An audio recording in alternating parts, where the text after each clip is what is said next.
first public consultation event we're doing, so you are guinea pigs. We'll work out whether, make sure it's all going well, and we're being clear to you.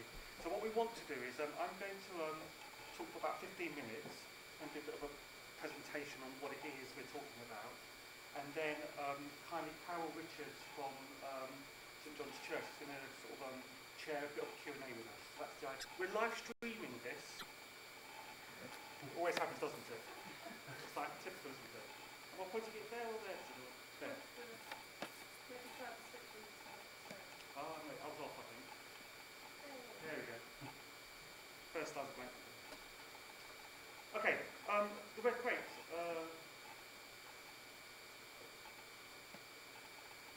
It's a 220-seat theatre.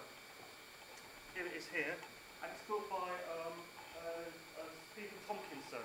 He's just won the Sterling Prize for his theatre in Liverpool. So it's he's quite a famous architect. He refurbished the Royal Court and the Young Vic. It's going to be literally outside there in Theatre Square. It's and the way the theatre works is the red box is just the theatre, and it's going to have to sort of attach itself to the empty Caribbean unit, so we can have the extra toilets, the dressing rooms, the power supplies, the loos, all that's going to be linked to that. And as you've probably seen in the press, it's a theatre that's kind of connected with the National Theatre. And what that means is that the National Theatre first had this idea to build what they were calling their shed. They're now calling it just a temporary building. And that's currently in the South Bank Centre now.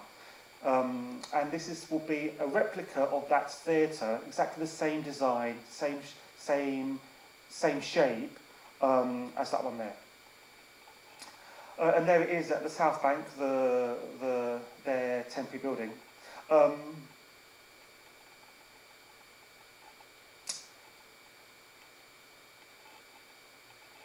So why are we doing it? We're doing it because we want to do more. We're here. We're theatre here. We think the arts can change people's lives. We want to kind of put more art into the community.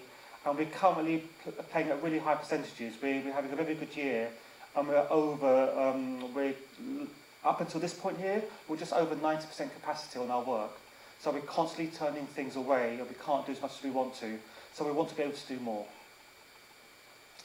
It's also a new kind of space. You know, this beautiful proscenium arch, which is over 120 years old, means you can do certain kinds of work in this kind of theatre, which is far more traditional, to something that's a Red Crate. The Red Crate, the auditorium inside is in the round, so you can sit on all four sides and watch the work. It's far more informal. It's far more simple. It's less ornate. So the kind of work you can do could be different in that space to this space. And we're really aware that all of us who've been here, who were here before the Olympics and are here now and will be here much after whatever happens over there, the Stratford Original, this part of Stratford, needs to keep on reminding the whole of East London and the whole of Newham that this bit is just as important as what's happening over there in the Olympic Park. It's great, the redevelopment that's happening over there. It's really welcome, but we've got to make sure that the energy doesn't get zapped from this part to over there. So the more that we can do on this side of the one-way system, I think it's the better. And we've talked a lot about the nighttime economy here. We want to get more people into the area. The more people we can get in, the more turnover there can be in terms of all our economies. It's a big idea. It's ambitious. We know that. We know it's not a simple little thing that we're doing. So we're doing it in partnership. Kind of everything that we do here is in partnership. We like working with partners. We like collaborating. So we've been working with Stratford Circus ever since Stratford Circus arrived, and they're just going through a process of getting a new director. Claire Connor, who was wonderful, is being poached by the South Bank Centre. So we're just appointing a new director. So we'll be working with that new director and we're having conversations at board level with our trustees about how we can all collaborate and how we can all use the resource. Picture House, same kind of thing with the Picture House. The Picture House have got I've got concerns about the way it sits in the square and how it covers their frontage quite rightly, and we're just talking those through now about how we can mitigate those issues for them. East London Dance are a partner that are in Stratford Circus, and we're talking to them about how this kind of space can work for them. And of course, with our new university partners, they're very interested to look at the learning that can happen inside a different kind of auditorium like this. And again, once you get kind of a space that's kind of in the round, and then you get this proscenium march, all that learning around how work is made in different spaces, East London Dance are really interested in that element of what we're talking about. And our friends in Discover across on the High Street, again, we've been talking to them about what they might want to do with this kind of resource. Cool, they're there twice. I told you were our first guinea pigs, didn't I, really? And of course, we're members of Stratford Rising. We've been active members of Stratford Rising, so a number of other small organisations that aren't on that list, who we want to see how they would want to play inside our red crate. That's kind of how it looks from an aerial view. I think you might have that one down, might be down there too. And you can see the blue is the Picture House, the yellow is Stratford Circus, and those two red bits are kind of our current building and the new red crate. And you can see how it kind of goes right up against the one-way system. And attached to it is the empty Caribbean scene unit.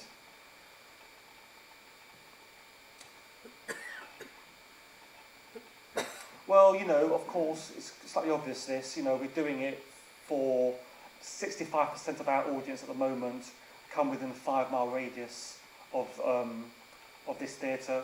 We're here to serve Newham, we're here to serve East London, that's kind of what we're about. It's also, we get a number of young companies, a number of small theatre companies or young artists or emerging groups who want to do their work on our stage. And we simply can't accommodate them all. And we do as much as we can. Stratford Circus does what it can, but there's real demand for actually giving more performance space opportunity to all these new companies that are coming through. Our youth work is kind of vital to who we are. We work with about 3,000 young people kind of properly, and what I mean by that is more than just one session a year. So the more space we can give them, the better, really. And there's a view of it, kind of an aerial view, but just kind of you can see how you can't quite see it. You'll have a better view down here.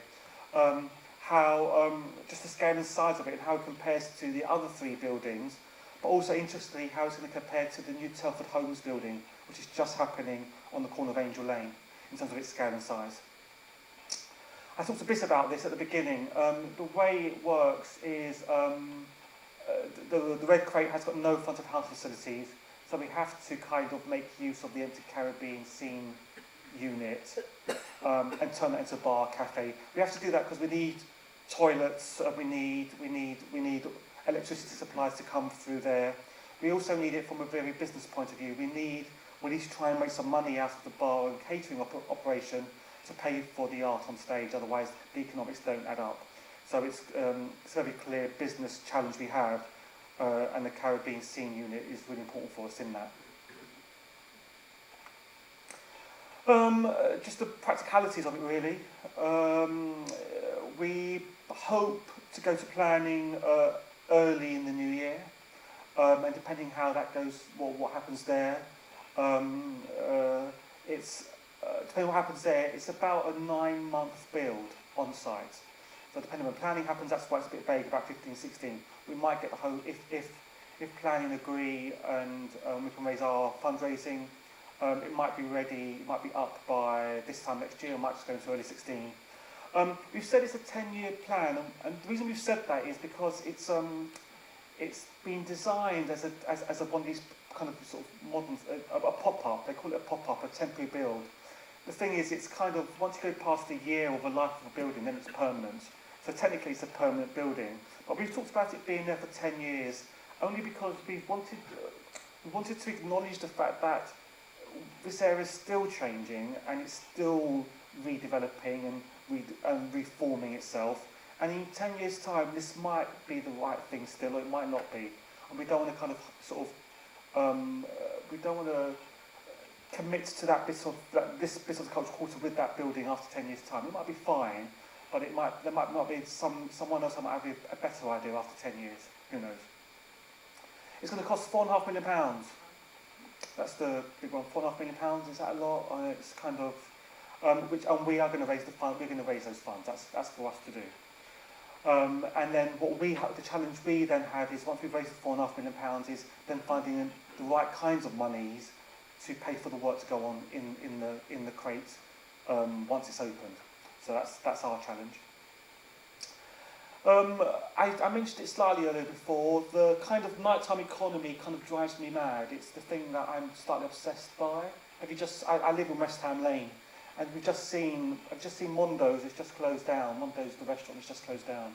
That's another restaurant that isn't going to be in this part of Stratford, which means it'll be another reason why, if you come to Stratford, you won't come to this part, and you'll go to Westfields. Again, I'm not anti-Westfields. I just want us to be as prominent and as exciting as they are. So I love it best here when we're full, when Stratford Circus is full and the Picture House is full, and we're all buzzing at night and we all come out and there's a great energy. And I keep saying, why can't we be like the South Bank in East London? Why can't we be the East Bank of whatever, how you would define it? That sense of there's so much offer happening in this part of Stratford. So you can just decide, actually I'll come here, and then when I'm here I'll decide what I want to do. I'll come here and then I'll choose what I want to eat, or I'll see if there's a film or a show or workshop or something, and make your choice when you get here. That's what we do at South Bank Centre, and I know that's a very different kind of offer, but that's where the ambition lies in terms of the nighttime economy, and us being animated in a positive way at night. So that's I've done my bit really. Let's do a bit of a Q&A. Please ask any questions on anything I haven't made sense with.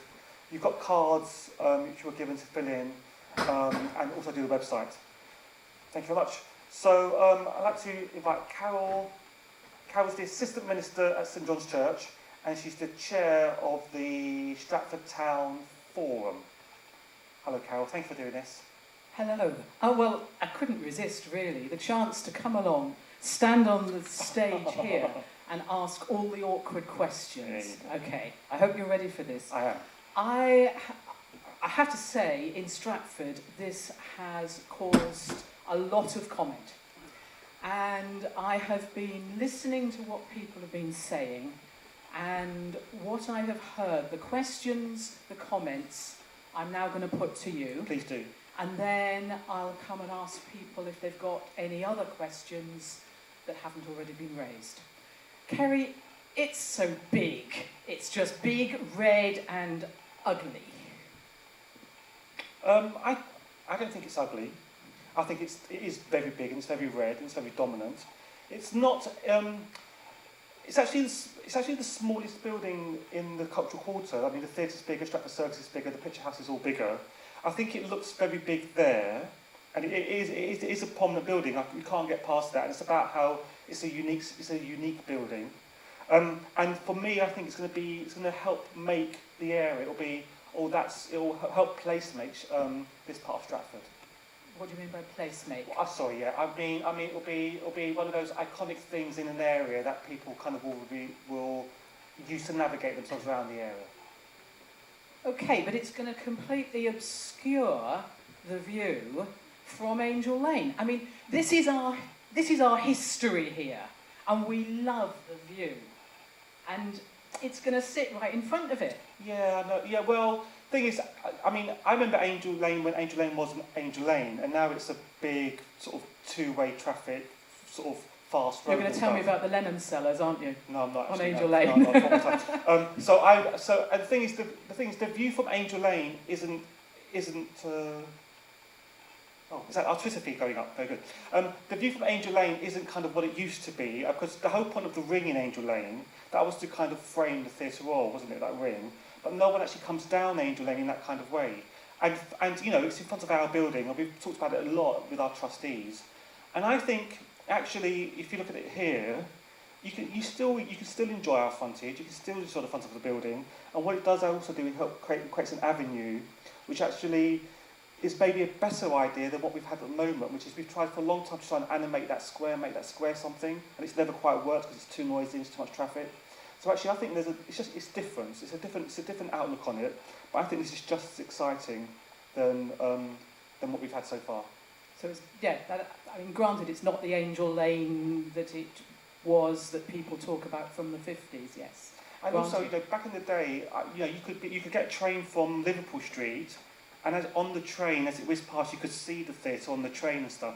But all that's gone now, with the new builds and the Telford homes and all that stuff on Angel Lane. That is just going up so quickly. It's blighting any view you had, really. That is true, yes. So you think it will make more of a corridor, more of a street, I suppose, yeah, making it back to be a street. An avenue, yeah. Okay. That's the idea. But isn't it going to? I mean, people won't be able to see the Theatre Royal anymore. But you can see it there. I mean, you can see. I mean, and also we've done a lot of work on working out. Actually, when people come into this part of Stratford, they come through the shopping centre, and this avenue is what they use a lot. They come through the shopping centre and they go up towards the university building, and that's how people access us and Stratford Circus and the Picture House. Very few people actually enjoy and actually come across the road along the one-way system. People aren't doing that journey. I mean, I don't do that journey. Exactly. It's not very nice, is it? No. So people aren't coming in that way, so we're not really blocking off that entrance, really. Okay, so you think people will still come to Theatre Royal? Because we wouldn't want to sort of see that everything happens there and the theatre somehow doesn't do the pantomime and things like that. No, we're going to do more. The whole point is to do more. And we can only ever do our wonderful pantomimes on this kind of stage, and that's what we're going to do. And we'll use the Red Crate, us and others, we're able to do different kinds of work in the Red Crate. Slightly more experimental work, slightly more emerging artists kind of work, smaller plays, more intimate stuff. I mean, we've always had a problem with, like, we did a piece called Spoiling about the Scottish referendum. I didn't know if any of you saw it. And it was a two-handed play. It was highly political, really important about should Scotland vote yes or no. And we did it in partnership with the Travers Theatre, which is the new writing theatre in Edinburgh. And I really wanted to do it here to have that politics, to talk about those politics.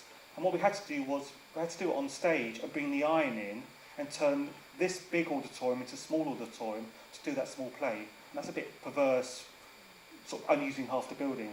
When we get the Red Crate, we'll be able to put that kind of work inside the Red Crate and still have a big show on this stage.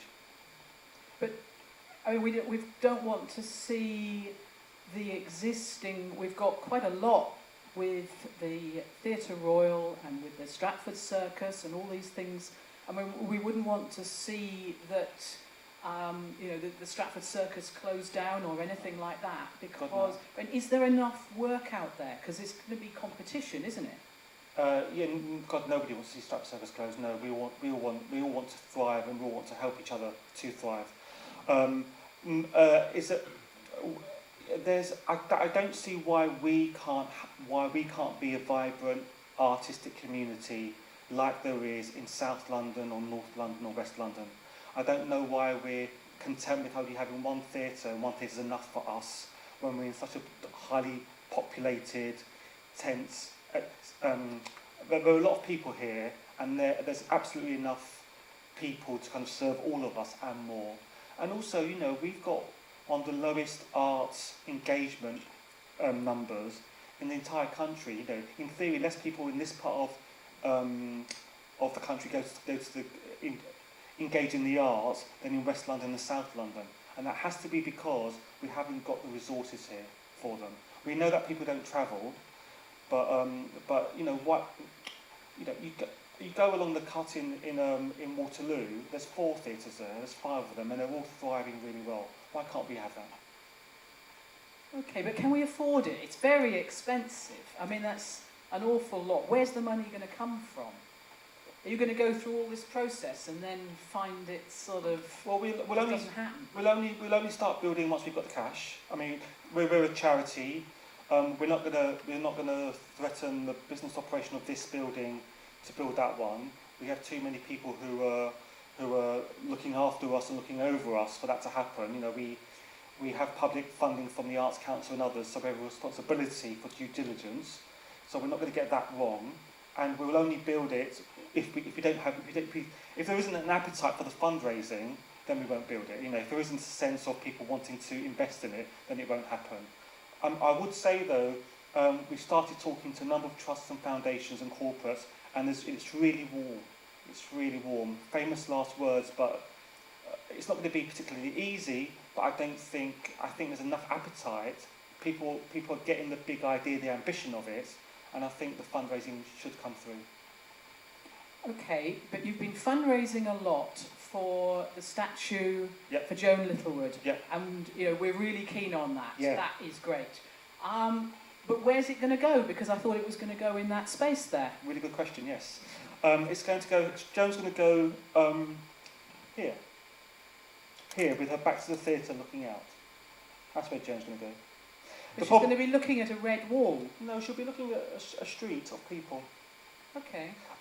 The challenge we've had with Joan is that as we do, people, the whole of that square is full of drains and potholes and old pipes. That's why it used to be I remember we had the fountains there. It used to keep flooding, constantly flooding. The whole of this area is kind of sort of hundreds of years old with old Thames water things. So there's only certain places you can put Joan, or she'll go through the floor. But we found a place there that she can sort of. But what would Joan Littlewood? What would she have made of it? Of the red crate. Of the red crate. Who knows? I don't think anyone can second guess Joan. I think she would go good on you for the ambition. She would love that. She would also love the fact that that we could actually there'll be more opportunity for more people to do stuff. She loved that people were doing stuff. But she would have hated the fact that we're having to talk to corporates and money people for money. She wouldn't have liked that. Okay. Right, well, those are all the questions I have heard around Stratford. And it has caused quite a lot of discussion. Does anyone have any questions here? Okay. I think probably the easiest thing is if I bring the microphone down, because as Kerry said, it's being streamed, so we need to get the question. Has anybody looked at other options for the location of the crate? Either instead of blocking that open space, putting it either in front of the Caribbean scene or to the other side of the Caribbean scene, rather than cluttering up what is already it's quite a nice space in a way. What was we have looked at other spaces, but you just had two options. One was the other side of the Caribbean scene. Well, what was the first one you said? You know where that little birch forest is? Yes. There or connecting to the Caribbean scene, but on the other end of it. The architects have looked at other spaces. I don't quite think it will fit anywhere else. Either there or further along, whatever it is, west. Yeah. But all those roads are going to be messed up by the proposal to build That's a right. monstrosity in front of us. So I mean, all of that's up for grabs. Yeah.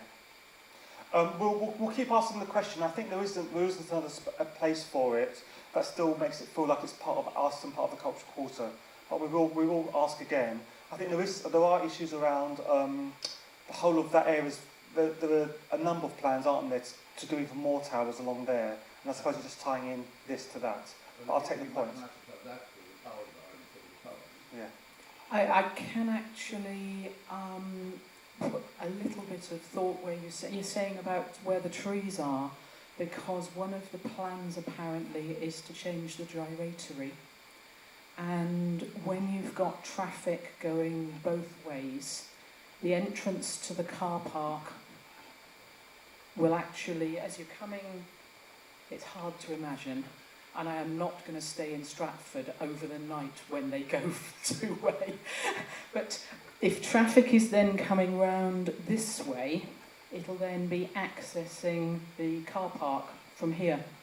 So I think they need wider space there in order to take the ramp up. You'll be going up the car park. Now, I know that does sound strange, but that will be the way up into the car park, I think.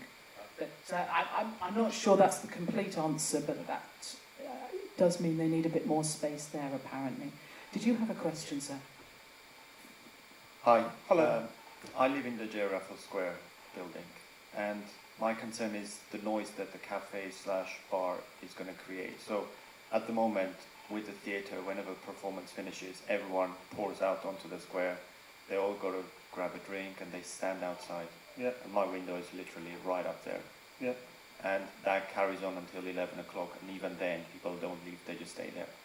So what you're going to add is another maybe 100, 200 people pouring out into the square, going to that bar, going to this bar.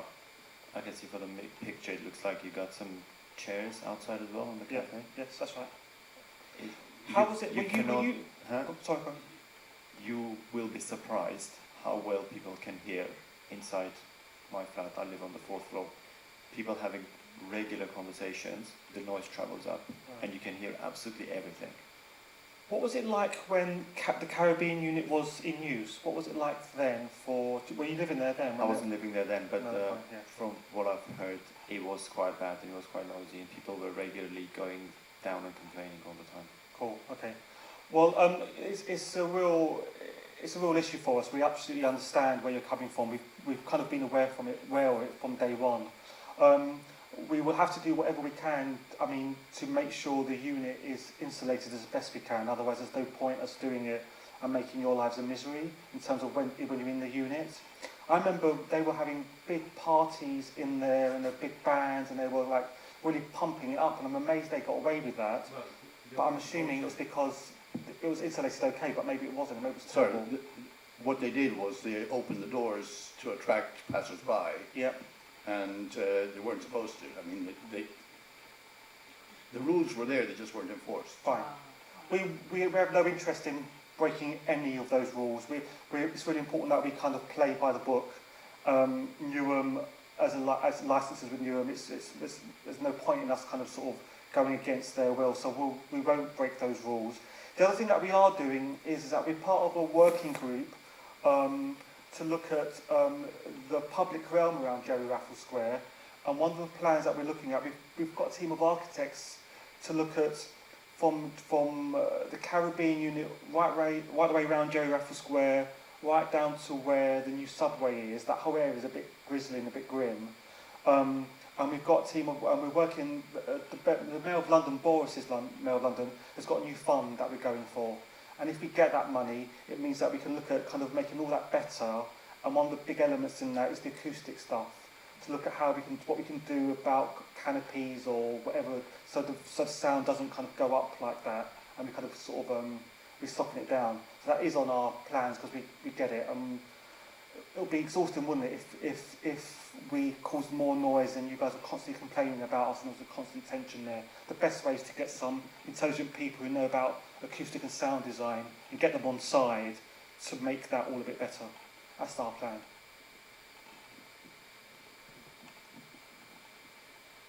Anyone else? I think most of the questions have been asked. Carol, there's one here which I just want to respond to on Twitter. Okay.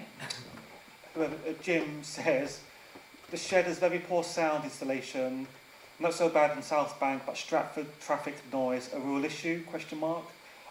It is a real issue, and it is going to be exactly the same design and building spec, but one of the things that we are putting a bit more money into is sound installation. Our one will be better insulated because we are on a one-way system. And the other thing is the way these chimneys work is it's got natural ventilation. It's a very green building. It doesn't take much power at all to kind of operate. That's one of the reasons why it's kind of won so many awards around the world. It's because it's kind of eco-friendly. And those towers kind of sort of naturally ventilate the air when you're inside it.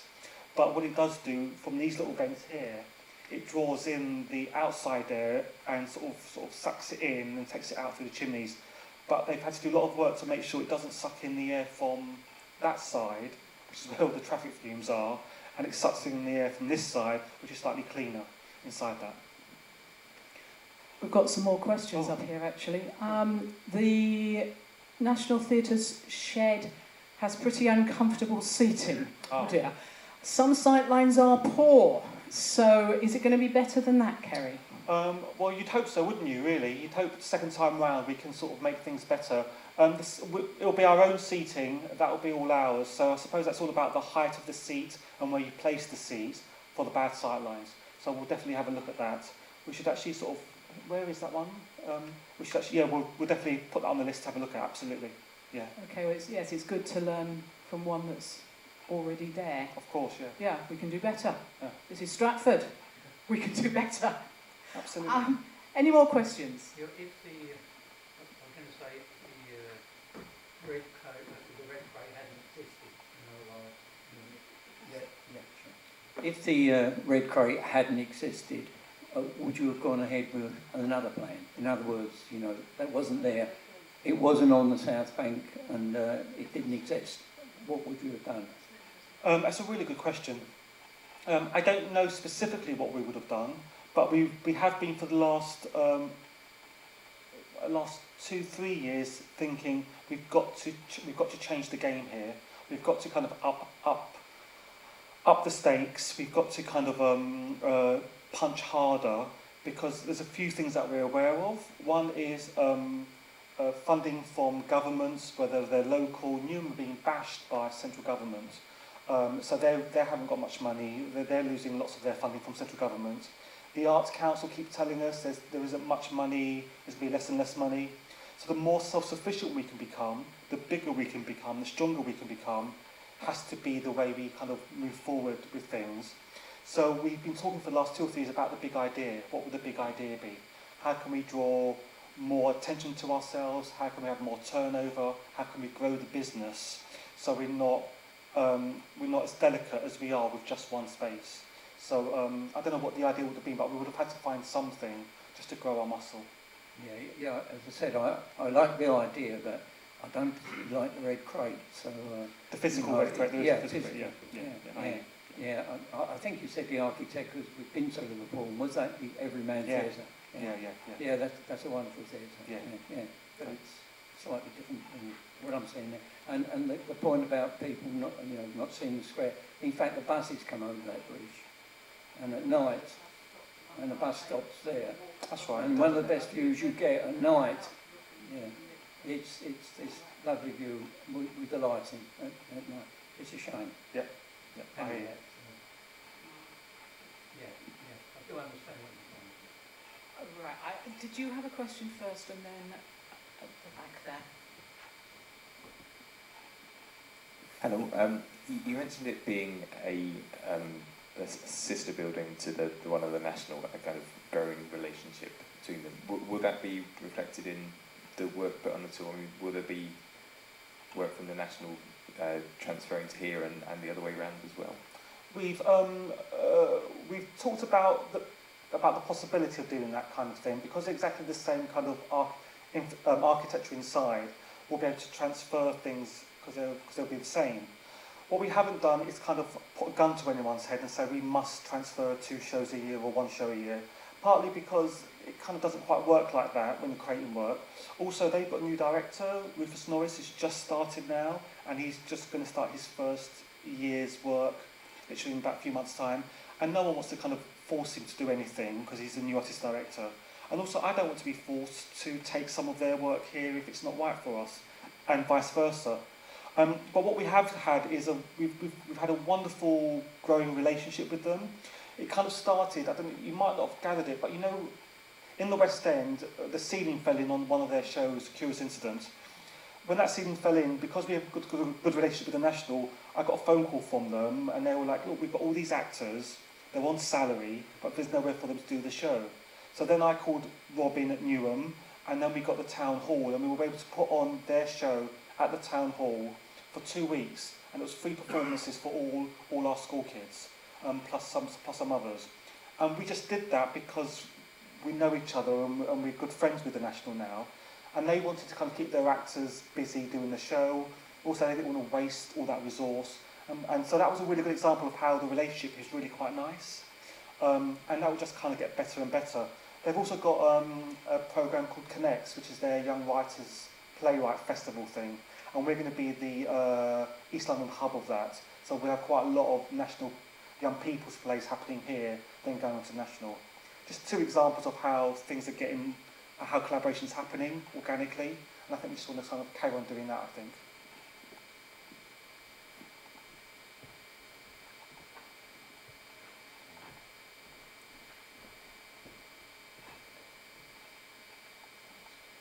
I wondered how many jobs this might create.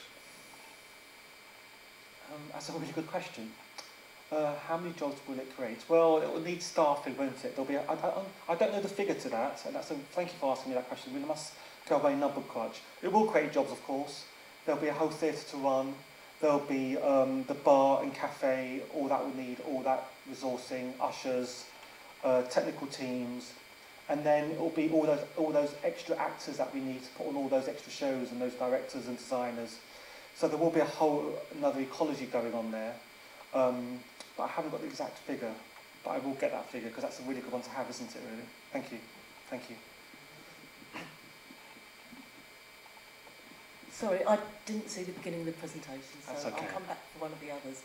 But I was a bit surprised when you couldn't answer that, which is my main concern with this. I think you really do need the space. I don't like the red coat particularly. But is...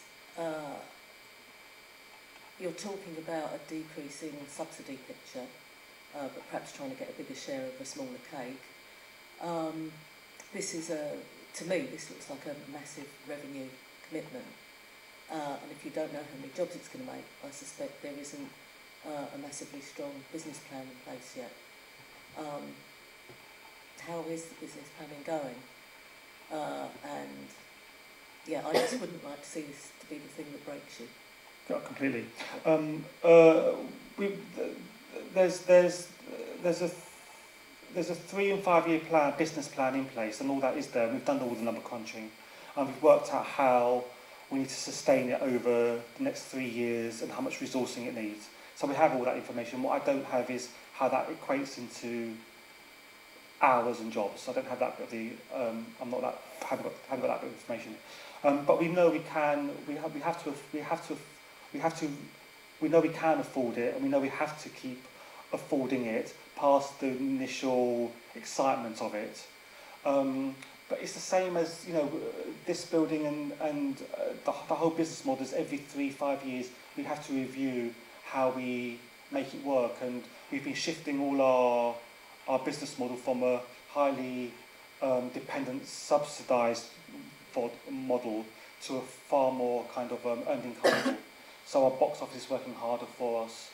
We're all having to move into getting more money from other sources, whether it's trust foundations, the corporate giving, the philanthropic area of stuff, and we're doing quite good at that. We're doing quite well at that at the moment. And the other thing is, what this is doing for us is allowing us to have conversations that we could never have before. We're going into some organisations, some big places, and because it's such a big, ambitious idea, we're having meetings with areas where there's money that we've never been able to tap before, and because it's such a big idea. And it's because it's big and bold, partly because it's also connected to the National Theatre. They like that connection. They like the fact that we're talking about developing our young people's work. So it's actually will it make it easier for us, but it's definitely going to unlock doors for us that were never there by not doing it. Because people like the new thing, people like the sense of things being new, people like the ambition of it. So in some ways, it's that thing about that big idea that then we'll be able to then translate from capital funding. So we'll try and translate the 4.5 million from capital funding into revenue funding. That's the idea. It's a valid concern. We've been talking about it constantly, but it's better to go for it than do nothing. If we do nothing, it will be it gets even more difficult than not having the big idea. Any more questions?